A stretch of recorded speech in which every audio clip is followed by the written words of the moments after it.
When you say that number out loud, what is your thought behind that? Oh, it's devastating. She is just, now that she knows that it wasn't for real, she's just devastated. A local woman thought she won $4 million. Instead, she lost a huge portion of her life savings trying to claim that prize. It's not the first time we've heard about a phone scam like this one, but the dollar amount is shocking this time. In November, she was told that she was a winner of the Publishers Clearinghouse contest. A 91-year-old woman picks up the phone and hears the words every American has dreamed of hearing her entire life. Congratulations, you have won $4 million from Publishers Clearinghouse. And by the time she realizes the truth, she has mailed away $250,000 of her life savings in checks and cash to strangers she will never meet. And now her family is left with nothing but devastation and an empty bank account. If that opening made your stomach drop, then you already understand why this story matters. And if you want to see more investigations like this, make sure you subscribe right now. Because we cover the scams the news barely touches, and we break them down so you never become the next victim. When Karen's daughter-in-law Barb Fish was asked what it felt like to say that number out loud, the $250,000 that had vanished, she answered with one word, devastating. And then she added that Karen herself, now that she knows it was not real, is just devastated. That single word captures something that statistics never can: the human weight of financial betrayal, the way it hollows out not just a bank account, but a person's sense of safety and trust in the world around them. This story is about more than one woman losing money. It is about how scammers target the elderly with surgical precision, how they exploit the very qualities we admire most in our seniors: their politeness, their trust, their willingness to follow rules, and how the deepest betrayals often come wrapped in the voice of someone who sounds like a friend. Karen lived in Belnor, and by all accounts, she had done everything right across 9 decades of life. She managed her finances carefully. She maintained her savings. She built the kind of quiet, financial stability that takes a lifetime to accumulate, and she was sharp enough to handle her own affairs without supervision from her family. He got her to trust him explicitly. She told him her life story. Which is exactly what made her an ideal target. In the fall of a recent year, public reporting indicates it was November, Karen received a phone call informing her that she had won a $4 million prize from Publishers Clearinghouse, a name that has been a fixture of American households for generations. A brand that carried instant credibility, especially for someone of her age who had grown up seeing those sweepstakes promotions arrive in the mail year after year. The caller explained that to receive her winnings, she would first need to pay taxes on the prize. And that condition made sense to her because taxes on prize money are real. The IRS does expect its share. And the process, as described, sounded procedurally legitimate. What followed was not a single transaction, but a relationship that deepened over months. From November through February, the caller maintained regular contact with Karen, returning calls, providing reassurances, answering questions, and framing each new payment request is simply another necessary step toward releasing her winnings. According to Barb Fish, Karen came to trust this person explicitly. She told him her life story. She shared personal details about her family, including deeply painful information about the death of a family member, and she believed with complete sincerity that she was speaking with someone facilitating a legitimate prize claim. The checks began almost immediately after the initial contact, first $20,000, then $1,300, then 10,000, then 15,000, then 30,000, each one written by Karen personally, according to instructions received over the phone and mailed to addresses that would later be traced to locations scattered across the United States.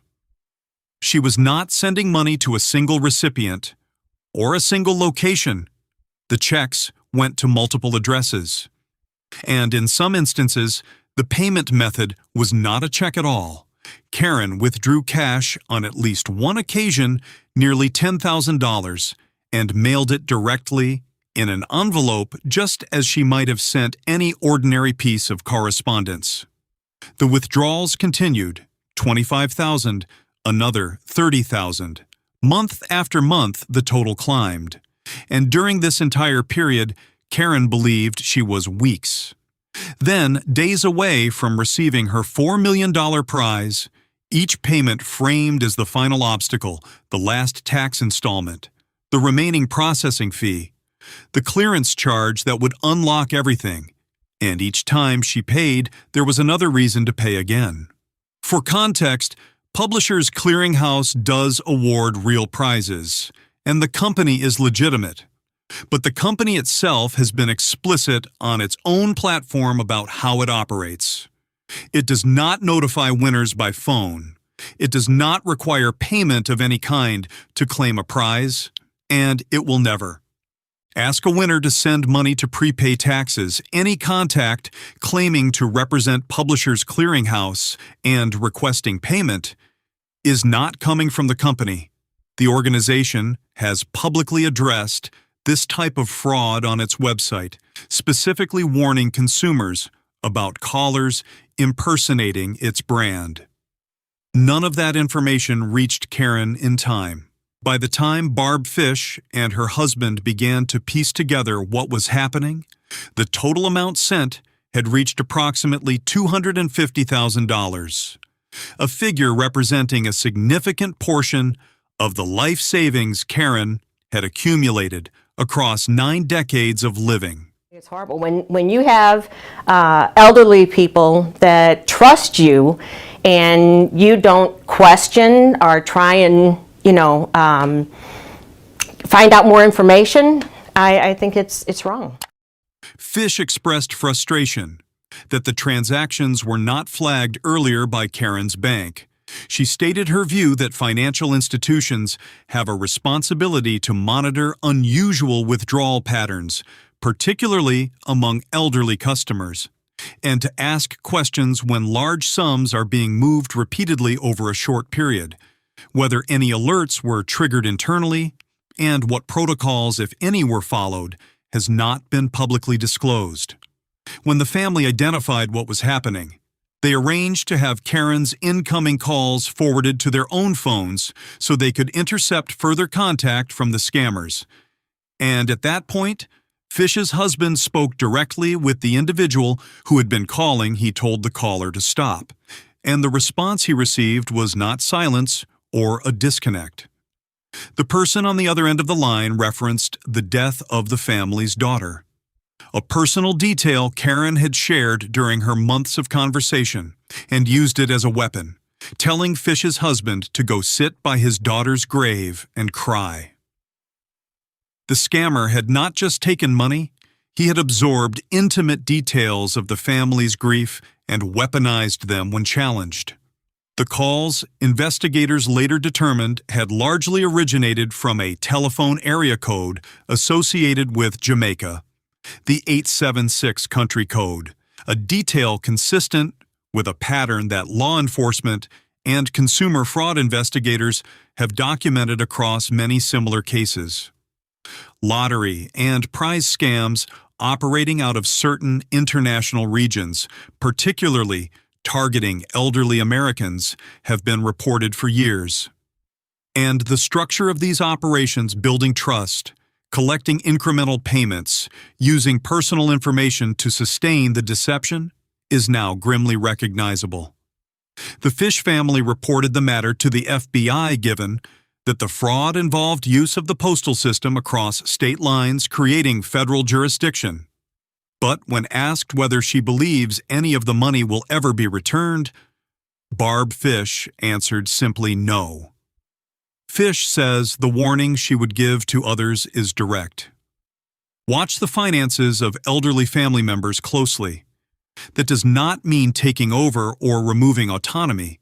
It means staying informed, asking questions, knowing what accounts exist, what withdrawals are being made, and whether any relationships have formed with people unknown to the family. If you found this investigation valuable and you want to help protect others from these predators, make sure you subscribe to this channel right now and share this video with anyone who has elderly parents or grandparents, because awareness is the first line of defense against these criminals. The total documented loss in Karen's case stands at approximately $250,000, money sent to multiple locations across the country, calls originating from overseas, and a 91-year-old woman who had spent her entire life building savings, left with nothing but the knowledge that the prize was never real and the person she trusted was a predator. The lesson here is not that Karen was foolish. The lesson is that these scammers are professionals who study human psychology and exploit the very decency that defines our elderly population. Protect the people you love by staying involved, asking questions, and making sure they know that no legitimate prize ever requires payment. This has been a documentary investigation. Stay safe, stay informed, and we will see you in the next one.